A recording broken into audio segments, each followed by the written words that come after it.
and welcome back to my channel. Today I'll be reviewing Kaela Kimura's newest album, Punky.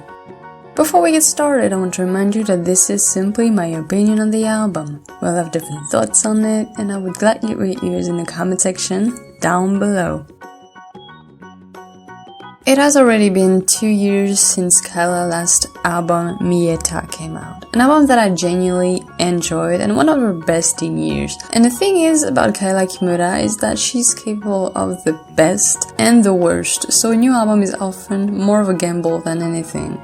But Punky manages to be overall a hit and miss. Right from the start with the song There Is Love, you can feel a change in Kaela's music. The song is really not something I heard from her before, even if it's still a rock-ish type of song. It's definitely a step in the right direction. And that goes on with the album in a way I did not expect. When Kaela used to sometimes go over the top, Punky here shows a lot of restraint on that side, and it gives a softer side of Kaela, which is a surprise as she usually gets a bit more loose with her music. But that lasts only for a little while. The biggest regret I have on Punky is that Kaela did not collaborate with Pop, etc., which she did on Mieta, and it's a shame because they produced some of her best songs in years. But she's also someone who loves to collaborate with new people, so no surprises there that Punky has new faces that worked on the album. But the softer side doesn't last forever, and she does have a really new, nice, full-on rock and roll song called The Sixth Sense, which is a great example of how awesome a rock songs can be. It's raw and fun, and while not being entirely typical Kaela, it still manages to be really good and efficient.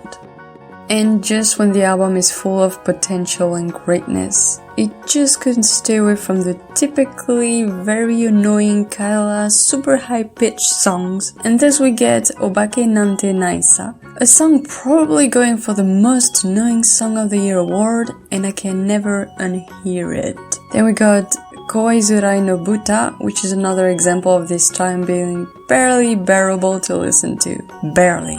I honestly don't know what happened there, but going back to what made her music really annoying is just a bad move. The thing about Punky is that when it goes well, it goes really well, and when it goes bad, it's really bad. Through its second half, the album decides to switch this soft and nice feeling to get silly and annoying, which is an absolute shame because it was such a great start that ends in an absolute car crash. I feel like Punky goes back to things I genuinely don't like about Kaela music. The childish silliness that we could live without comes back in full strength, and it's disappointing because Mieta opened the door for a more mature sound that she clearly failed to keep on going. In the end, the album manages to do well with the softer tunes, a little bit alright with the rock song, but it's only like with one, but then it's overwhelmed by the rest of it that is just annoying, and it's everything I don't like about her music, and that's why I give the album 2 stars.